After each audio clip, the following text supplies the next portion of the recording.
In front of me is Samsung Galaxy S24 FE, and today I would like to show you how you can apply animated live wallpaper called Magic Fluids. Begin by opening Play Store and downloading free app called Magic Fluids Live Wallpaper from Mad Scientist. When it's ready, launch it. Then mute the music by clicking on the bottom left corner, choose consent and tap on this gear at the top left corner to adjust all of those wallpaper settings however you want to. Then click at the top right corner and bottom right corner. Select Set as Live Wallpaper, hit Yes, tap on Set Wallpaper and choose one of those options to decide where.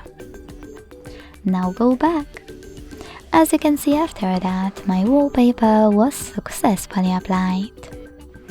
Thanks so much for watching. If you enjoyed this video, don't forget to leave a like, comment and subscribe. Bye!